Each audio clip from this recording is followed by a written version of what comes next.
예수님이 마태복음 8장 21절 22절에 보면 제자들을 택하시고 나를 따르라 그렇게 말씀을 하세요. 마태복음 8장 21절 22절에 그렇게 주님이 제자들을 불렀을 때 한 제자가 얘기합니다.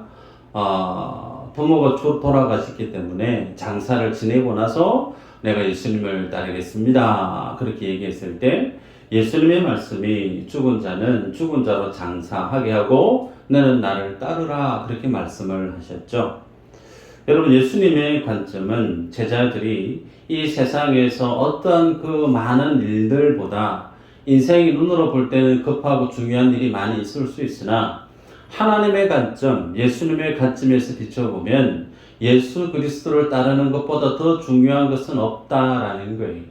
가장 우선되어지는 가치의 기준이 이 땅에 있는 그리스도의 제자로 부름을 입은 인생들은 예수 그리스도를 따르는 것이 가장 중요하더라는 거죠.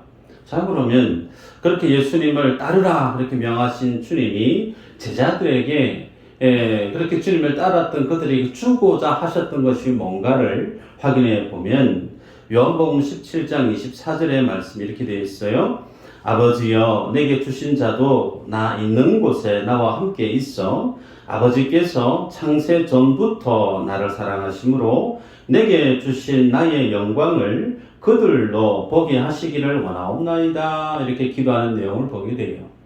예수님이 이 기도의 중심의 핵심 말이 뭐냐면 내게 주신 나의 영광을 그들로 보게 하기를 원합니다. 라고 기도하고 있죠. 그래서 예수님이 제자들을 불러서 나를 따르라 했던 목적 중에 하나가 뭐냐면 창세 전부터 성부 하나님과 성자 예수님에게 있었던 고유한 그 하나님의 영광이 어떤 것인가를 제자들에게 보여주기 원하셨다라는 거죠. 그러면 그렇게 주님이 제자들에게 보여주려고 했던 그 하나님의 영광은 어떻게 보여주었는가 또 확인해 보면요.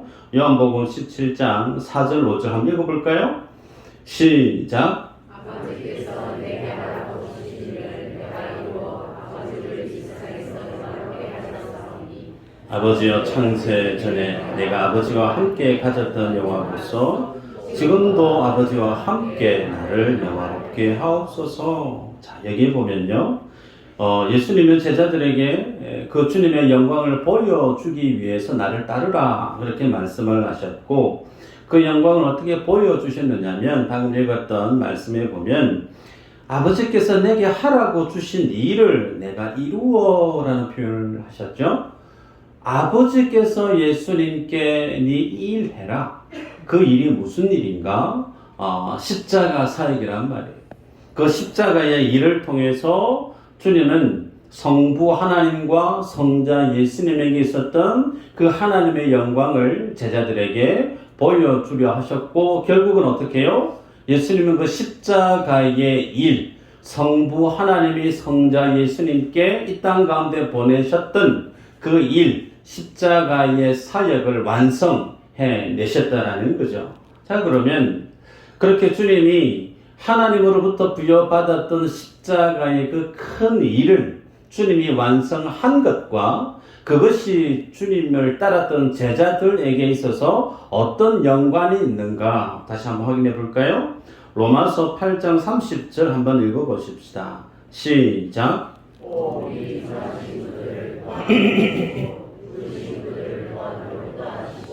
의롭다 하신 그들을 또한 영화롭게 하셨느니라. 말씀 띄워주시고요. 부르시고 의롭다 하시고 또한 그들을 영화롭게 하셨느니라. 완료형으로 기록하고 있어요. 무슨 얘기냐? 예수 그리스도께서 제자들을 한 명 한 명 선택하고 불렀던 그 부르심은 즉흥적으로 예수님이 베드로야 너 이리 오너라, 요한아 너 이리 오너라, 그거 아니라는 거예요. 하나님이 하나님의 제자들, 하나님이 하나님의 백성들을 선택하셨을 때는 그 하나님의 선택은 언제부터 작정된 것인가? 창세 전부터, 우주 만물을 창조하시기 이전부터 하나님은 하나님의 제자들, 하나님의 자녀들 이미 선택했다는 거예요. 그리고 그 하나님의 묵시 속에서 주님은 그들에게 주실 영화를 이미 완성해 놓으셨다라는 겁니다. 정리하면 예수님은 이 땅에 공생의 사역으로 이 땅에 성육신하셔서 제자들을 콜링하시고 그들을 콜링하셨던 목적 중에 하나가 예수님 안에 있었던 그 영광이 어떤 영광인지를 제자들에게 보여주기를 원하셨고 보여주셨던 그 예수님의 영광은 십자가에서의 죽으심과 부활하심으로 예수님이 어떤 영광을 소유하셨는지 제자들에게 확실하게 보여주셨을 뿐만 아니라 더 나아가 그 주님이 지니고 계셨던 예수 그리스도의 그 영광 속에 누구도 참여하는 자가 되어졌느냐? 예수님이 불렀던 제자들도 그 주님의 영광 가운데 참여하는 자가 되어졌다라는 거예요. 그래서 또 미리 정하신 그들을 또한 부르시고 부르신 그들을 또한 의롭다 하시고 의롭다 하신 그들을 또한 영화롭게 하셨다. 완료형으로 말씀을 하고 있다는 거예요. 자, 이 말씀이 왜 서두에 제가 여러분에게 말씀을 나누느냐면 오늘 본문에 읽었던 내용에 보면 사도 바울이 고린도 교회 성도들에게 너희는 나를 본받는 자가 되라 그렇게 아주 강력하게 본받는 자가 되게 권하는 말씀을 주실 때 이 말씀이 설득력 있고 이 말씀이 힘이 되어줄 수 있었던 근거가 어디에 있느냐면 예수 그리스도의 삶을 따라 살았던 바울의 그 삶이 곧 무엇과 직결되어 있었느냐면 예수님이 주신 그 영광에 부합된 삶을 바울이 살았기 때문에 그래서 예수님이 보여주셨던 그 주님의 영광을 바울이 보았고 그 영광을 보았던 삶을 살아냈던 그의 인생이기 때문에 고린도 교회 성도들에게 너희는 나를 본받는 자가 되라 라고 힘주어 말할 수 있었다라는 겁니다.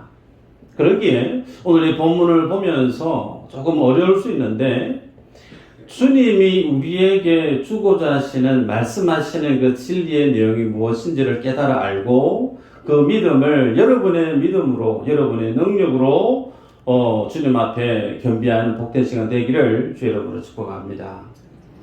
오늘 읽었던 본문의 핵심 구절이 31절이라 할 수 있습니다. 바울이 얘기하죠. 먹든지 마시든지 무엇을 하든지 다 하나님의 영광을 위하여 하라 그랬습니다. 왜 먹든지 마시든지라고 하는 표현을 바울이 쓰고 있느냐면 우리는 앞서 8장에서부터 우상에게 드려졌던 제물에 대해서 그것을 먹어야 되느냐 먹지 않아야 되느냐 이 얘기에 대한 내용을 쭉 우리가 보아왔죠. 그래서 고린도 교회 성도들은 예수 그리스도를 믿음으로 구원을 얻는 진리와 지식이 뭔지를 깨달아 알죠. 때문에 고린도 교회 성도들은 더 이상 율법에 갇혀 있지 않습니다. 그리고 그들은 세상의 구습에 얽매이지도 않습니다. 참으로 주님의 진리 안에서 자유하는 하나님의 예배자로서 어떤 것도 다 할 수 있는 그 진리 앞에서 전혀 껄끄러움이 없는 삶을 잘 살아가고 있다 자부하고 있었던 이들이 고린도 교회 성도들이었다는 거예요. 그런데 그렇게 진리 안에서 자유하고 있던 그 고린도 교회 성도들에게 오늘 본문에서는 바울이 하나님의 진리 안에서 살아가는 그 자유함보다 더 상위 개념의 성도가 이 땅 가운데 하나님의 자녀로 살아내야 될 삶의 원리가 있다는 거예요. 우리는 진리 안에서 살아가는 것이 분명합니다. 근데 그 진리보다 더 상위 개념의 더 본질적인 성도로서 이 땅 가운데 하나님의 자녀로서 살아내야 될 삶의 원리 그것이 뭐냐면 하나님의 영광에 부합된 삶을 살아내야 된다라는 걸 고린도 교회 성도들에게 가르치고 있다라는 거죠. 자, 때문에 그러면 하나님께 영광이 되는 삶이 어떤 삶인가에 대한 내용을 우리가 알아야 되겠죠. 흔히 하나님께 영광을 올려드리자, 하나님께 영광이 되는 삶을 살아야 되겠다라고 얘기할 때 선뜻 내 마음속에 드는 생각이 어떤 생각이 가장 많은 거냐면, 내가 서 있는 어떤 직장이든 세상이든 그 서 있는 위치에서 내가 성공해야 되겠다라는 생각. 내가 그 삶의 위치에서 상당한 영향력을 지니고 거기서 뭔가를 업적을 일궈내서 그리고 그 힘과 능력을 지닌 상황에서 하나님께 감사의 고백을 올려드린다든지 아니면 복음 사역에, 교회 사역에, 선교 사역에 많은 보탬이 되어줄 수 있는 그런 쓸모있는 사람이 되어야 되겠다라는 생각의 그 범주 안에서 내가 하나님께 영광이 되어져야 되겠다라는 생각들을 많은 분들이 가진다라는 거예요. 그래서 나는 대통령이 되어야 되고 시장이 되어야 되고 의원이 되어야 되고 어떤 큰 기업의 CEO가 되어야 되고 그리고 힘과 권세와 능력을 지닌 자로서 영향력 있는 인물이 되기 위해서 나는 주님 앞에 살아야 된다. 그런 어떤 자리에 서서 어떤 그런 위치에 네가 도달해서 뭔가를 할 때 비로소 나는 하나님께 올려드릴 수 있는 가장 큰 영광스러운 삶을 살아낼 수 있다. 이런 목적하에 신앙생활을 어떻게 하느냐면 최대한 하나님 앞에 말씀대로 살아야지, 착하게 살아야지, 혹은 선한 일을 하면서 살아야지, 이런 어떤 생각들을 많이 하게 된다는 거예요.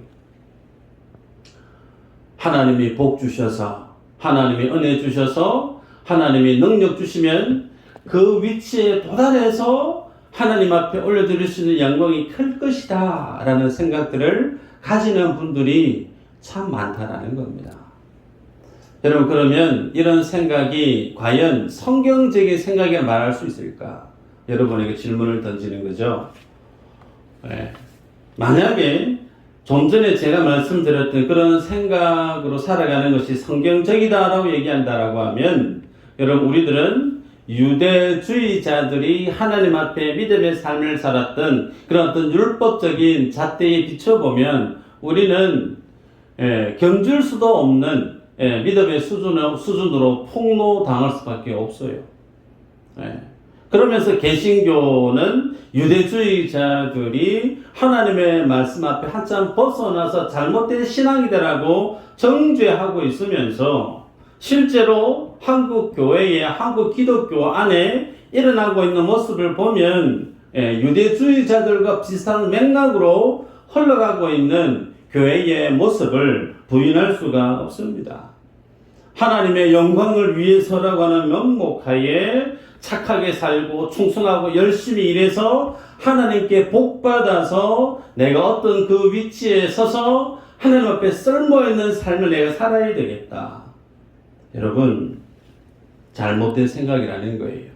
그와 같은 생각은 여러분 하나님의 영광을 위해서라고 하는 명분은 좋으나 그 명분에 나의 영광도 포함되어야 된다는 게 그 논리의 그 생각의 접촉점이죠. 내가 그 위치에 서지 않으면, 내가 그 자리에 도달하지 않으면 나는 하나님께 영광을 올려드릴 수 없는 그다지 루저와 같은 삶이 되어줄 수 있다라는 것이 밑바닥에 깔려있다는 거예요. 그렇지 않습니다. 여러분, 31절에 바울이 하나님의 영광을 위한 삶을 어떻게 명하는가? 그런즉 너희가 먹든지 마시든지 무엇을 하든지 다 하나님의 영광을 위하여 하라, 그렇게 말했습니다. 여기 이 말씀, 다 하나님의 영광을 위해서 하라, 참 오해하기 쉬운 말씀일 수 있는데 같은 맥락이에요. 하나님 앞에 내가 착한 행동을 하고 선한 일들을 많이 해서 그것을 통해서 나의 행위로, 나의 삶으로 하나님의 영광이 드러나고 하나님께 영광이 되어줄 수 있다라고 하는 그 생각, 그것이 바로 비성경적인 생각이라는 겁니다. 결론적으로 말씀을 드리면 애시당초 인간은 하나님 앞에 올려드릴 영광이 없습니다. 이렇게 말씀을 드리면 이제 내가 알고 있었던 신앙의 관념과 맞지 않는 듯한 생각 때문에 복잡해지실 분들이 있을지 모르겠어요. 다시 말씀드릴게요. 애시당초 인간은 하나님 앞에 올려드릴 수 있는 영광 자체가 없어요. 에베소서 말씀을 2년 넘게 말씀을 나누었지만 여러분 잊지 않으셔야 됩니다. 하나님 앞에 서 있는 인간이 어떤 존재인가에 대해서 절대 간과해서는 안 됩니다. 내가 하나님 앞에 충성한다고 해서 열심을 낸다고 해서 모든 것을 다 주님 앞에 최선을 다 쏟아 붓는다고 해서 하나님이 그것을 나에게 그것으로 영광으로 인정해 줄 수 있느냐? 그렇지 않다는 거예요. 여러분, 인생은 에베소에서 우리가 보았지만 어떤 존재로 규정하고 있느냐면 죄와 허물로 죽었다고 했습니다. 오죽하면 죄와 허물로 죽은 그 인생을 구원하시기 위해서 하나님의 아들 되신 예수 그리스도 이 땅에 오실 수밖에 없었느냐는 거예요. 그 주님이 오실 수밖에 없었고 처참하게 십자가에서 살 찢어 모든 피와 물을 남김없이 쏟아서 처참하게 죽었어야만 했을 정도로 그래야만이 내가 주님 앞에 호흡하고 살아날 수 있는 하나님의 자녀가 되어줄 수 있는 인생이었다라는 거예요. 그래서 예수 그리스도 빼고 나면 우리들은 주님 앞에 내가 올려드릴 수 있는 영광이라는 것 자체가 없는 십자가 앞에 주님 앞에 원수된 자요 주님 앞에 죽어 마땅한 죄인에 불과하다라는 겁니다. 그런 죽어 마땅한 인생이 가진 노력과 최선을 다해서 모든 신앙 행위를 쥐어짜듯이 그렇게 주님 앞에 올려드린다고 해서 그것이 하나님께 영광이 되어줄 수 있느냐? 그럴 수 없다라는 겁니다. 여러분, 그래서 내가 뭔가를 해서 하나님께 영광이 올려질 수 있다라고 가지고 있는 그 생각 자체가 뭘 반증하느냐면 내가 하나님만큼 올라서 있는 죄에 오염되어져 있는 인생임을 스스로 드러내는 겁니다. 아니에요. 인생은 하나님께 도달할 수 없습니다. 인생은 창조주 대신 완전하게 거룩하신 의의 본체 대신 그 예수님 앞에 인생이 감히 나아갈 수 있는 존재가 될 수 없다는 거예요. 여러분, 읽었던 본문에 무엇을 먹든지 마시든지 다 하나님의 영광을 위해서 하라. 이 말씀이 우리에게 아멘이 되어줄 수 있는 원리는 딱 하나입니다. 뭘 먹든지 마시든지 거기에 나의 생각이 가미되고 거기에 나의 욕심이 가미되어지면 그것은 하나님과 영광에 있어서 전혀 하등의 관계가 없다라는 거예요. 다시 얘기하면 내가 뭘 먹든지 마시든지 모든 일을 다 할 수 있는데 그 모든 일들은 철저하게 완전하게 내 생각, 내 욕심이 배제되어지고 오직 하나님께만 의해서 이루어지는 것들만이 하나님이 받으시는 영광에 부합된 삶이다라는 겁니다. 좀 말이 어려울 수 있는데요.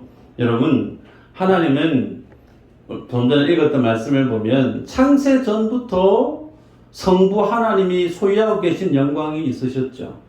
그 성부 하나님이 가지고 계신 그 영광, 동일하게 성자 되신 예수님께도 창세 전부터 하나님의 영광 가운데 계신 분이에요. 인생이 하나님의 영광 받아주세요라고 손 올려드리면서 찬양을 하지 아니해도 하나님은 좋게 영광 가운데 계신 영원하신 하나님이란 말이에요. 그 주님의 영광은 절대로 상쇄되어지거나 사그러들지 않는 영원하고 완전한 그 하나님의 영광이기에 그 주님의 그 영광 앞에 우리가 나아갈 수 있는 것은 나의 뭔가를 해서 뭔가를 가미시켜서 하나님께 영광을 올려드릴 수 있는 것이 아니다라는 겁니다. 여러분, 하나님의 영광이 어떤 것인가 볼까요? 베드로전서 5장 10절 한번 읽어볼까요? 같이 읽어보십시다. 시작. 모든 은혜의 하나님 곧 그리스도 안에서 너희를 부르사 자기의 영원한 영광에 들어가게 하신 이가 잠깐 고난을 당한 너희를 친히 온전하게 하시며 굳건하게 하시며 강하게 하시며 터를 견고하게 하시리라. 아멘. 이 말씀을 보시면요, 성도의 영광이 어디에 있느냐? 내가 뭔가를 하고 뭔가를 이룩하고 업적을 만들어내서 하나님께 올려드리는 것이 영광이 아니라고 그랬어요. 자, 읽었던 본문의 방금 말씀해 보면 모든 은혜의 하나님 곧 그리스도 안에서 너희를 부르사 자기의 영원한 영광에 들어가게 하신 이 성도가 주님께 올려드릴 수 있는 그 영광이 어디에 있느냐면 그리스도 안에 있다라는 거예요. 여러분 이 사실을 여러분이 꼭 기억하셔야 됩니다. 여러분이 세상을 살아가는 날 동안 내가 주님께 올려드릴 수 있는 그 영광은 하나님과 전혀 무관한 나만의 어떤 노력이나 나만의 어떤 소고를 통해서 하나님께 올려드릴 수 있는 영광은 아예 시당초 없다는 거예요. 하나님이 우리를 통해서 주님이 받으실 수 있는 그 영광은 이미 그리스도 예수 안에서 완성되어져 버렸다는 겁니다. 여러분 이 사실을 많은 분들이 모르세요.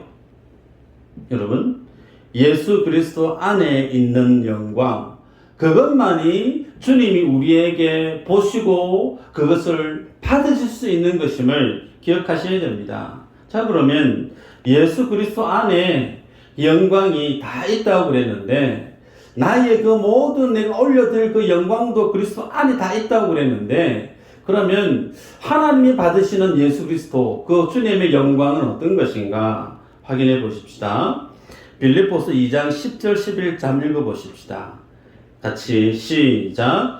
하늘에 있는 자들과 땅에 있는 자들과 땅 아래에 있는 자들로 모든 무릎을 예수의 이름에 꿇게 하시고 모든 입으로 예수 그리스도를 주라 하시나요 하나님 아버지께 영광을 돌리게 하셨느니라. 네. 하나님께 영광을 돌리게 하셨느니라. 그 하나님의 영광을 받으시는 그 모습이 뭐냐면 예수 그리스도, 그 예수 그리스도가 주라는 거예요. 모든 만물의 주인이라는 겁니다. 그래서 그 주님 대신 인생의 주인 되신 예수 그리스도, 그 주님 앞에 무릎 꿇는 인생이 살아내는 그 삶의 내용이 하나님이 받으시는 영광이라는 거예요. 그래서 예수님과 아무 상관없는 내가 직장에서 뭔가를 열심히 내고내서 대학을 가고 뭔가 업적을 만들어내서 어떤 무대 위에 서서 상을 받는 자리에 서서 모든 그 주님께 영광입니다. 많은 사람들이 그렇게 연상하기 쉬운데 그거 아니라는 거예요. 예수 그리스도가 나의 주인이 되어 주셔서 그 주인 되신 주님 앞에 철저하게 뭐 하는 거요? 무릎 꿇는 거. 왕 앞에 고개 빳빳하게 들어서서 걸어 나갈 수 있는 것이 아니고 그 왕 대신 하나님 앞에 철저하게 머리를 수그리고 무릎을 꿇고 주님 앞에 온전히 순복하며 살아가는 그 삶의 내용이 하나님이 우리에게 받으시는 그리스도 안에 있는 우리의 영광이라 표현하고 있다는 거예요. 여러분 그래서 예수 그리스도가 내 삶의 주인인 인생과 예수 그리스도가 내 삶의 주인이 아닌 인생은 확연하게 삶의 내용이 달라질 수밖에 없어요. 예수 그리스도가 내 삶의 주인인 인생은 철저하게 예수님이 살아냈던 삶의 내용 앞에 자신의 삶을 부복하게 됩니다. 그것은 십자가에서의 삶을 드러내죠. 예수님이 이 땅에 오셔서 철저하게 십자가에서 낮아지시고 자기를 포기하시고 죽으시는 자리까지 스스로 나아갔습니다. 주님이 제자들을 불렀을 때 제자들에 대한 첫 번째 말씀이 누구든지 나를 따르려거든 날마다 자기 자신을 어떻게 해요? 부인하고 자기 십자가를 지고 나를 따르라. 분명히 주님이 콜링하는 제자들에게 제자로서의 삶의 내용은 마치 이와 같아야 된다. 고로 여러분 우리가 예수님께 영광을 올려드릴 수 있는 삶의 내용은 주님이 나의 주인 되어 주셔서 그 예수 그리스도로 인해 날마다 뭐하는 인생이요? 십자가의 삶을 살아내는 인생. 거기에는 나의 자랑거리가 나의 소유할 수 있는 것들이 아무것도 없어요. 여러분 우리 교회가 가장 크게 붙들고 있는 사명 두 가지가 있습니다. 첫 번째는 한번 따라할까요? 사랑하라. 누구를 사랑해야 될까요? 하나님을 사랑하고 이웃을 사랑하고. 두 번째는 뭐죠? 가서 제사 삼으라. 가서 제사 삼으라. 하나님이 이 땅에 지상 교회 위에 주신 최고의 사명이 두 가지입니다. 사랑하라, 제사 삼으라.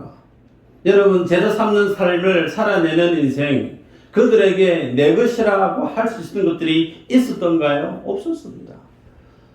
예수 그리스도의 사랑을 실천하는 인생, 그 삶의 내용 속에 이건 내 거야 라고 말할 수 있는 것들이 하나라도 있었던가요? 없습니다. 심지어 성경은 원수까지 사랑하는 자가 되라라고 명령하고 있지 않습니까? 신약에서 성도에 대한 정체성을 왕같은 제사장이다라고 규정하죠. 여러분, 제사장의 존재 이유의 목적은 자기 자신의 안위나 자기 자신의 성공을 위해서 존재하지 않습니다. 제사장이 존재하는 존재의 목적은 자기가 아닌 죄 많은 다른 죄 많은 인생들을 하나님께 이끌어 가게 하기 위해서 하나님이 만드신 직함이 제사장이죠. 마찬가지예요. 오늘날 우리가 왕 같은 제사장으로 하나님 앞에 부름을 입었다라고 하는 것은 우리가 이 땅 가운데 하나님을 믿는 믿음의 자녀로 살아가는 그 삶의 목적이 나의 유익이 있지 않다라는 거예요. 하나님의 영광을 위해서 살아가는 믿음의 지체들을 위해서 내가 이 땅 가운데 살아내야 될 하나님의 부름을 입은 주님의 백성이라는 사실이죠. 여러분, 그래서 오늘 사도 바울을 통해서 우리에게 도전하는 것이, 성도는 이미 하나님의 예수님의 십자가에 의해서 그 영광에 참여한 자가 되어졌다라는 겁니다. 여러분, 이 사실을 아셔야 돼요. 삶의 모양은 비슷합니다. 내가 뭔가를 열심히 해서 교회 안에서 열심히 순종하고 충성해서 봉사해서 하나님 앞에 영광을 올려드려야지라고 하는 사람의 모습이 있어요. 또 하나, 이미 나는 예수 그리스도 안에 포함되어져 있어서 주님이 나를 영화롭게 하셨기 때문에 그 하나님의 영광에 내가 포함되어 있는 자로서 나는 어떻게 이 땅에서 삶을 살아내야 될까? 주님이 내게 주신 그 영광에 부합된 믿음의 삶을 살기 위해서 어떻게 열심히 충성하고 순종하고 봉사하는 삶이라는 거예요. 여러분, 삶의 모습은 다르지 않습니다. 그러나 삶의 내용이, 동기가 확연하게 달라요. 내가 뭔가를 해서 뭔가를 일궈내서 하나님 앞에 영광을 올려드리는 인생과 그것이 아닌 이미 예수 그리스도 안에 예수님이 나와 함께 만들어내신, 이미 영화롭게 하셨느니라고 하셨던 그 주님의 완성하신 십자가 안에서의 그 주님이 내게 주신 영광을 내가 알기에 그 영광에 부합된 삶을 살기 위해서는 어떻게? 그 하나님의 영광에 부합된 삶을 살기 위해서 나는 의롭게 사는 거예요. 그 하나님의 영광을 내가 바라보니까 나는 정직하게 살 수밖에 없는 거예요. 그 하나님이 내게 주신 놀라운 영광을 내가 알기에 나는 주님 앞에 십자가의 증인으로 충성되게 살아야 되겠구나. 이 믿음의 고백이 내 안에 일어나는 거예요. 다릅니다. 믿음의 동력이, 믿음의 권한 지점이 내 안에 있는 열심과 하나님이 만들어 놓으신 그리스도 십자가 안에서 만드신 그 하나님의 영광과 다르다라는 거예요. 그래서 삶을 보면 그 주님의 영광 안에 서 있는 자신을 보는 사람은 더는 세상 속에서 착하게 살려고 하지 않습니다. 여러분, 기독교는 착하게 살려고 만들어져 있는 주님이 만드신 구원의 길이 아니에요. 기독교는 선하게 살기 위해서 만든 거 아니에요. 여러분, 우리는 착하게 살 수 있는 존재가 못 됩니다. 우리는 선하게 살 수 있는 존재가 못 돼요. 우리는 어떤 존재이냐면 주님 앞에 서 있는 죄인에 불구하고 하나님 앞에 죽어마땅한 죄인의 원수된 자, 여기에 더 이상 하등의 그 이하 이상도 아니라는 거예요. 단지 우리가 뭘 봐야 되느냐면 그 하나님이 내 안에 완성해 놓으신 그 십자가의 영광을 볼 때 우리는 그 모든 죄성을 거슬러 세상의 모든 육체의 안목 인생의 자랑거리에 마음에 휘둘리지 않고 어느 누가 내게 쓴소리를 날려도 거기에 마음에 휘둘리지 않고 오직 주님이 내게 주신 영광을 봄으로 우리는 견고히 주님의 십자가의 길을 걸어갈 뿐이란 말이에요. 그 주님의 영광을 보지 않고 그 주님의 진리를 보지 않는 인생은 눈에 들어오는 것들이 너무 많습니다. 육체의 이생의 자랑거리에 수십 번 마음이 흔들린다는 거죠. 교회 안에서 열심히 충성하려고 하더라도 어느 누군가가 쓴소리를 하면 여지없이 마음이 무너져 내려 버립니다. 왜 그렇죠?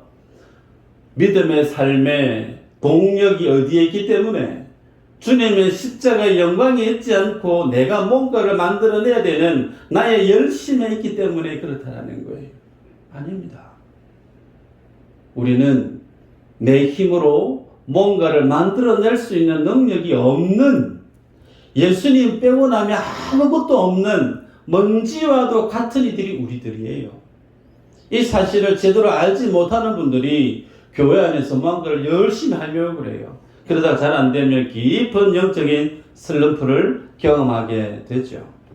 여러분, 그래서 오늘 사도 바울은 말씀의 끝자락에서 너희는 나를 본받는 자가 되라 라고 얘기했습니다.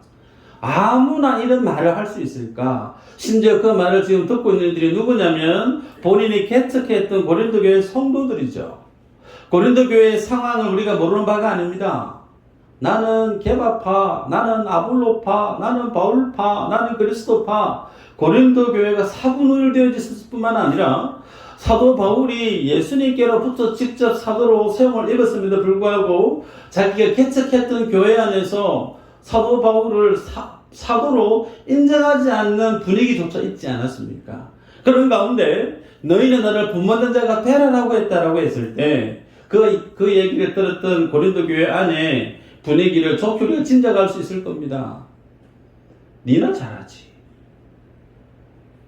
니가 사도 만나. 너나 똑바로 살아라. 아마 그런 얘기를 많이 했을 거예요. 짐작할 수 있죠.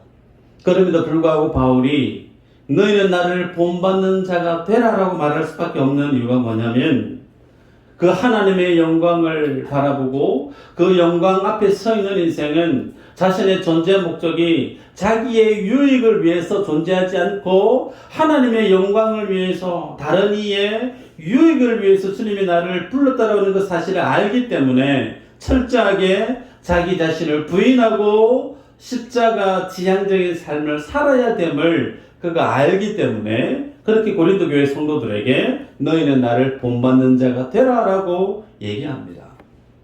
여러분, 그래서 주님의 구원을 경험한 자, 내가 인격적으로 예수 그리스도를 만났다라고 하는 사람은 자기 자신의 유익을 구하는 자가 아닙니다. 오늘 바울이 언급하고 있는 것처럼 다른 사람의 유익을 위해서, 다른 사람의 구원을 위해서 살아야 된다라고 강조하죠. 창세기 12장에 보면 아브라함을 주님이 찾아오시죠. 첫 번째 그에게 던지는 메시지가 뭡니까? 본토 친척 아비 집을 떠나라 그렇게 명합니다. 고대시대, 족장시대에 그 모든 자신의 안전과 생명과 앞으로의 그 모든 삶의 진로 가운데 가장 큰 백그라운드가 되어줄 수 있는 것이 뭐죠? 족장이죠. 나를 지켜줄 수 있는 시족사회가 자신의 안전망이에요. 그런데 하나님이 찾아오셔서 던졌던 첫 번째 메시지가 내 본토 친척 아비 집 떠나라. 자기의 유익을 구하는 인생은 절대 하나님의 그 말씀 앞에 그 말씀을 순종하지 못해요. 그러나 하나님을 만난 사람, 그 주님을 알게 된 사람은 자기의 유익을 과감하게 내려놓고 말씀을 따라 떠나죠. 그래서 아브라함을 믿음의 조상이라 얘기합니다. 그렇다고 해서 아브라함이 그 믿음의 떠남을 있어서 하나님의 부르심에 입어서 믿음의 삶을 살아갈 때 처음부터 완전하게 잘 살았느냐? 또 그것도 아니에요. 아브라함의 삶 우리가 알지 않습니까? 좌충우돌이에요. 실수투성이에요. 늘 넘어지고 자빠지고 쓰러지는 것이 아브라함 인생 아니었어요? 그럼에도 불구하고 성경이 뭘 하나같이 조명하고 있느냐면 아브라함은 하나님의 그 말씀을 끝까지 따라갔다라는 거예요. 그를 그렇게 하나님이 이끌어 주셨다라는 거죠. 여러분, 그래서 동일합니다. 인격적으로 그리스도를 만나서 하나님을 나의 아버지라 고백하고 나는 구원받은 주님의 자녀가 맞습니다 라고 고백하는 믿음의 성도는 자신의 믿음이 정확하게 바른 믿음의 정도를 걷고 있는가 자기 점검을 할 때 나는 나의 유익을 위한 삶을 살지 않고 다른 이의 하나님의 영광과 다른 이의 구원을 위해서 다른 이의 유익을 위해서 내가 지금 살아가고 있는가? 여기에 대한 질문을 던지시고 스스로 답을 찾으셔야 돼요.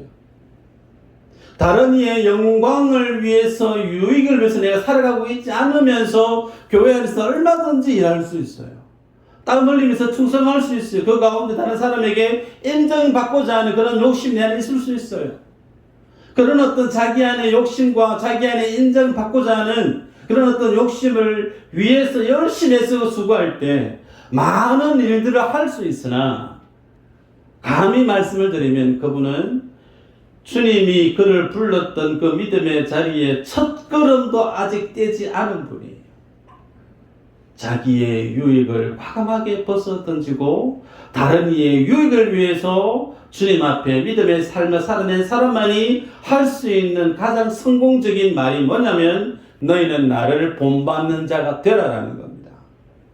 여러분, 부모가 되어져서 자녀들에게 줄 수 있는 최고의 말, 너희들은 나를 본받는 자가 되거라. 이 말 아니겠어요?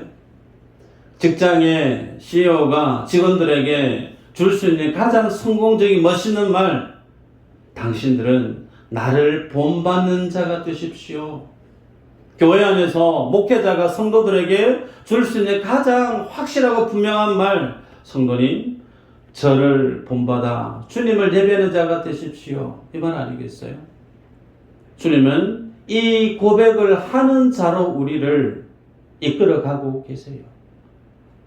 한번 따라 하십시다. 나를 본받는 자가 되라.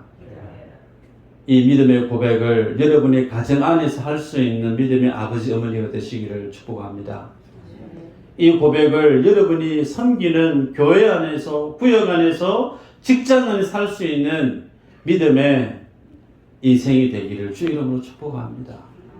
그러려면 내가 뭘 바라보고 가야 될지를 아셔야 돼요. 주님이 십자가 안에서 완성해 놓으신 그 영광을 바라보시고 그 영광을 아는 자는 자기의 유익을 구하는 자가 아닌 다른 이의 유익을 위해서 자기를 부인하며 살아가는 삶을 살 때 그 삶을 살아낸 자만이 가장 성공한, 가장 귀한 나를 본받는 자가 되라. 이 말의 주인공이 되어질 수가 있죠. 이 믿음의 고백이에 이 도전 앞에 우리 모두가 믿음으로 순응하는 복된 여러분들 되시기를 주 이름으로 축복합니다.